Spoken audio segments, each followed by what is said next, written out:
Greetings, ladies and gentlemen, and welcome back to the Sonic the Hedgehog 2006 Let's Play. I've been trying to find Sonic, but now I think I'm in trouble.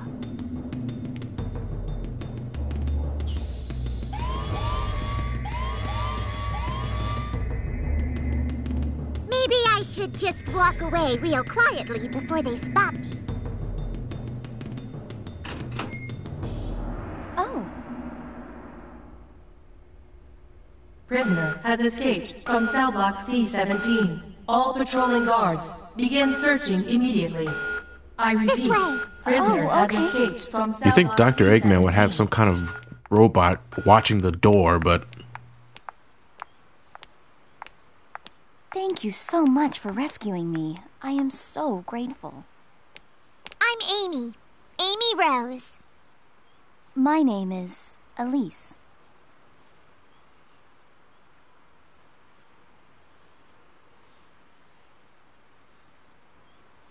Elise?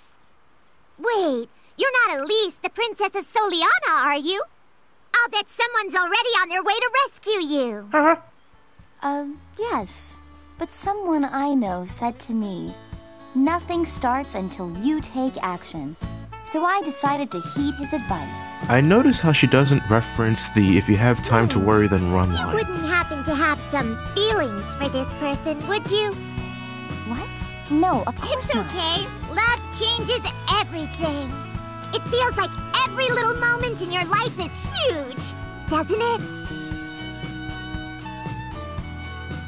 So, what does this guy look like? Have you already been on a date with him? Well, no, I really haven't. A one-way love? That's so cute. Come on, there's no need to be shy. Look, you're a princess and you're super cute. That guy's the lucky one. I also have someone that I'm pursuing too. I wish us both luck. You two are sick!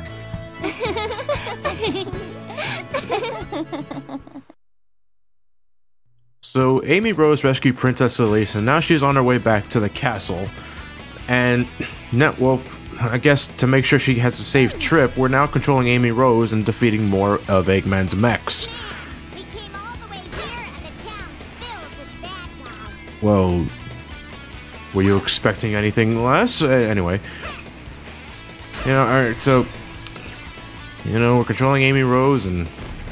like I said earlier, I think she's the worst character in the game in both speed and combat, because you have to be at point-blank range to get anything done with her hammer, and that's her only method of attack.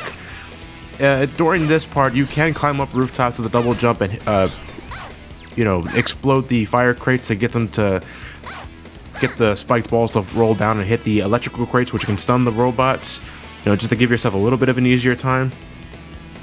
But again, that only stuns robots, and you still have to, perform the coup de grace with your hammer. And, it's times like these, like here, where I'm trying to kill this enemy, which I'll know will kill the rest of the enemies,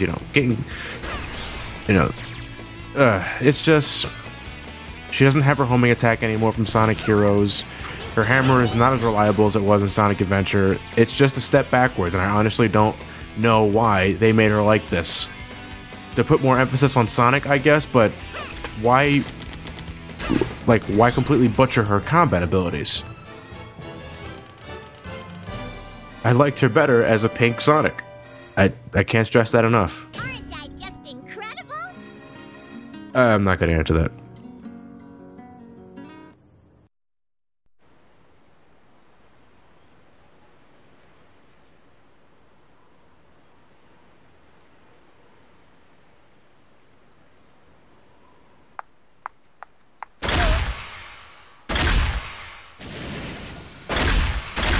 Oh, Jesus Christ, that wasn't even 5 fucking minutes.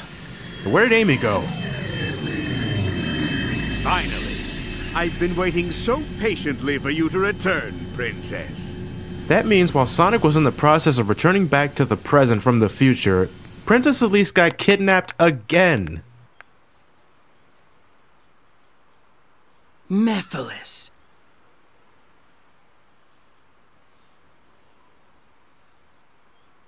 Tell me, who is the Iblis Trigger? Why does he want to destroy the world? About fucking time you asked that. Why does that matter to you? Unless you complete your task, your future will remain the same. Forever. And it's right then and there where you seriously cannot you can't trust this day anymore. He is not willing to give you an answer up front. He completely avoids your question by telling you there's no time for that. Sonic's over there at Radical Train. It never comes across to your mind to ask him, well, why can't you tell me who this Sonic is? I mean, time is really a non-issue, isn't it? You have the ability to travel back through time. If we take too long, can't you just take us back to an earlier point in time and, give us a little more leeway with the killing Sonic? You really have no excuse to not answer my question. It's this point that Silver and Blaze should realize that something's not right here, and they should not trust this guy whatsoever ever again. So let's see what happens if you hit play. He's currently at the terminal station. It's now or never if you want this. Did he just perform a ballerina spin off screen?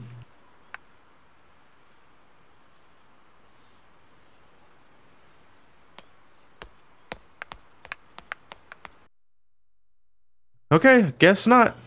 Alright, guess Silver still trusts the dude, still gonna go after Sonic, and still got thirst for murder in his head. That's it. I no longer care for this character at this point of the story. Blaze either. Love how Blaze handles in game. I still think Silver was an interesting concept that they just didn't, flesh out fully. But in terms of a character in this story, I've lost all respect for him, because at that point, you're not thinking straight. You're not using your head. You're not whatsoever. I have no sympathy for you. There's being naive, and then there's just being stupid. That was being stupid. You're not thinking this through whatsoever. And granted, I know I'm talking to a character that doesn't exist, and I should be slapping the writers' heads for just not using common sense.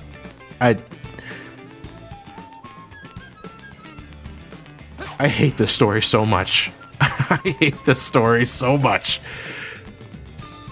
But anyway, in order to get to Radical Train in the first place, we need to get into the station, so we need to pull into our inner Metal Gear Solid and completely fuck over the guards and walk past the barrels and into the magical mirror with no stealth whatsoever. That's the end of the side mission, ladies and gentlemen. That is the easiest fucking side mission in the game. Easy S rank, no excuse not to lose that. I have no idea what the hell the point of that mission was. That is... It's like they expect you to use the barrels and avoid being seen by the Soliana guards, but their AI in that game is so goddamn terrible. You can just leisurely walk your way to the mirror and you'll be absolutely fine.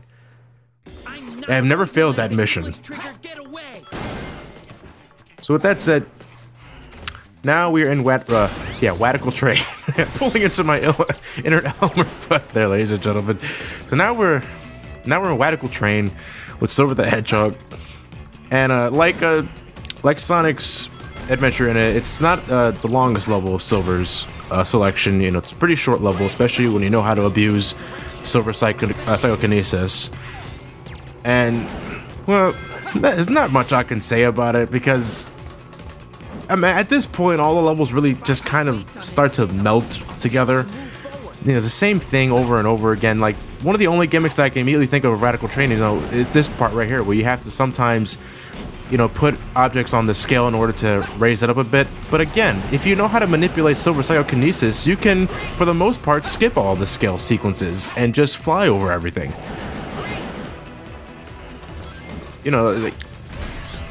Just continuously mash the A button to hover for a short amount of time and get a lot of distance with your hovering ability, more than they expect you to anyway. And that's it. This level's really not that hard at all. And you're not pressured during the level at all. There's no bullet train to save, there's no bullet train to destroy. You can take as much time as you want, and because there's no pressure, I guess you could say, which is one of the reasons why Sonic's Radical Train section kind of stuck out for me, is that you're not pressured to do anything. There's no reason to panic. You're not trying to get to the goal ring as fast as possible because there's no threat of taking too long. You know, it's not like the old classic. It's not like in the old games where, you know, if you take too long to clear a level, you would die from a time over. Like, I think it was 10 minutes was the time limit about that. Yeah. In this game, you can take as long as you want to clear a level. And really, there's no pressure.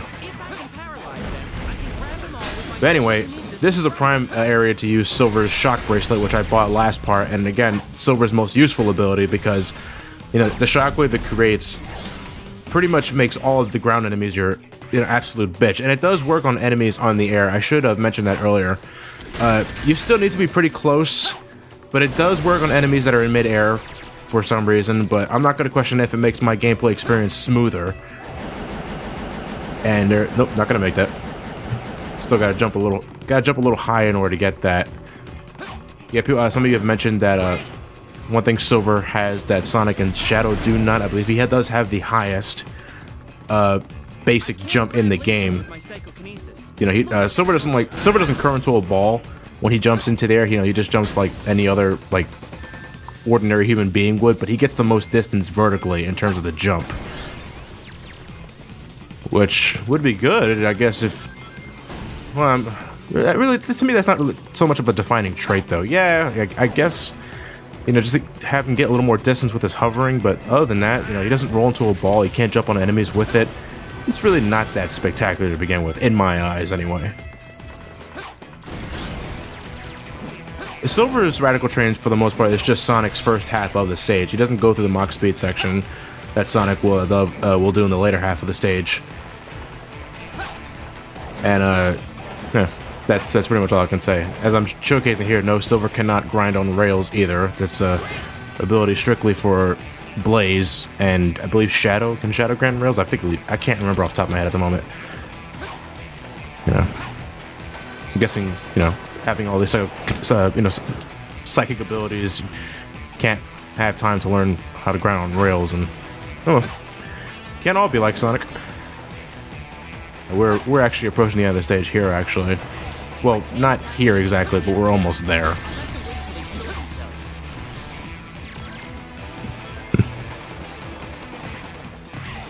And that's pretty much all I can say about this stage. I mean, oh look, there's a minecart. You can grab the minecart, or you can spontaneously combust like that. What the fuck happened to that minecart?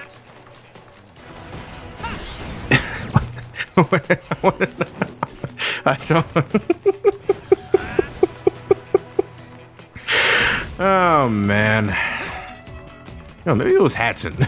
Maybe Hatson the Pigeon, with his eye beams, spontaneously combusted the. Well, I mean, no, spontaneous combustion implies fire. That just imploded. Oh man. And that is the end of Radical Train for Silver the Hedgehog. I don't remember how many levels are left in the playthrough. I'm counting on top of my head. Aquatic Base, Kingdom. 3 more levels, actually. Yeah, so we're almost done here, ladies and gentlemen.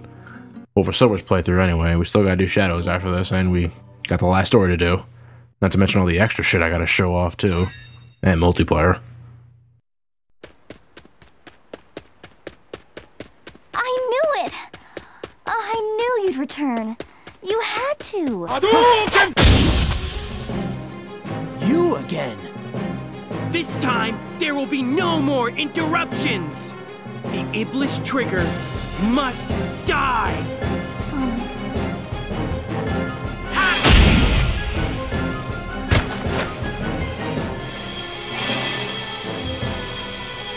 Oh, jeez, do something!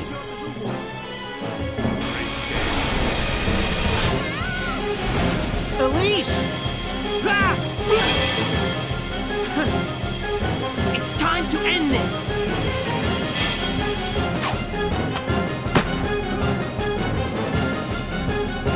Mephiles! Why are you getting in my way? I'm Shadow. Shadow the Hedgehog.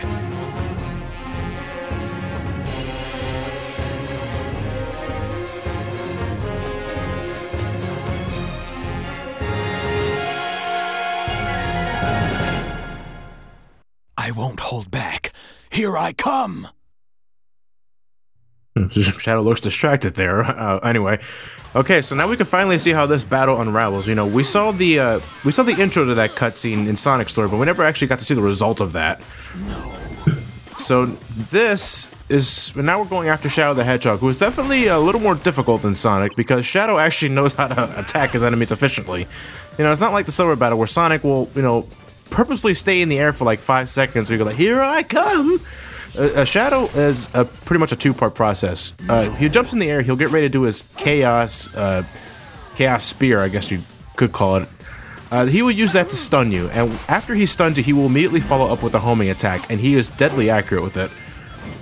But there are times where Shadow won't even bother using the Chaos Spear to begin with. Sometimes he'll go right into the homing attack, and he doesn't delay between jumping and using the homing attack. Like the moment he jumps, he will use the homing attack, and he will hurt you. So, yeah, Shadow is pretty proficient in his job here, and he's definitely the most difficult of the character battles. And as you can probably guess, when we take control of Shadow during his story, yeah, we will have to do this boss battle again. But Silver is just as easy as he was during the Sonic fight, and well, just as annoying too. But in this case, and you know, we're fighting a character that has access to chaos control and like the homing attack. Shadow definitely knows what he's doing, and because of that, the boss fight can be pretty challenging if you don't know what you're doing. And you might have noticed, like, my life count at the beginning of the fight went from 8 to 5 because, well, two things. I was fucking around to see if I can do anything interesting, and nothing came of it. And secondly, I was having a bit of trouble here and there, but you know, just to get this LP up, you know, just to get this LP moving forward, I don't want to spend too much time like recording my deaths and such. I just want to, you know, go from point A to point B as fast as possible because, you know, I don't want this Let's Play lasting forever. You know, just throw barrels at him and he'll be fine. Hit the A button, John. There you go. Ah, shit.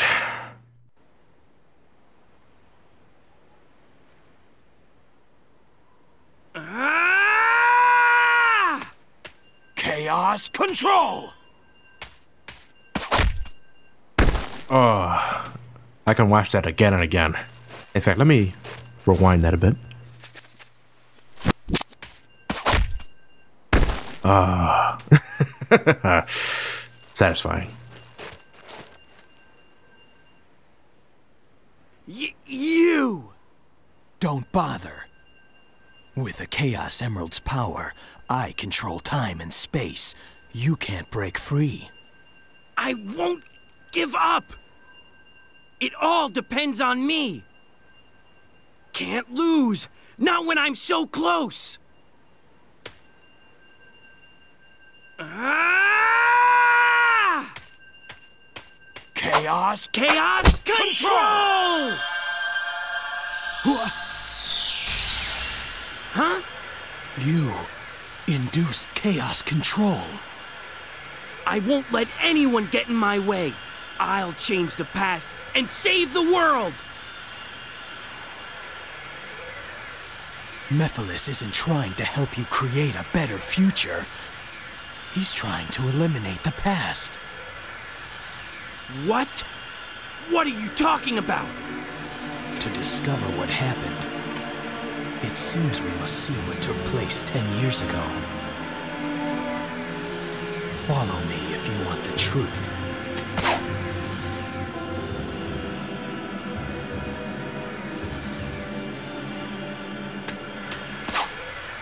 If you look closely, you can actually pinpoint the moment Shadow realizes he's becoming less and less significant over the fact that everyone can use chaos control now. And there. And with that, guys, I'll see you at part 17.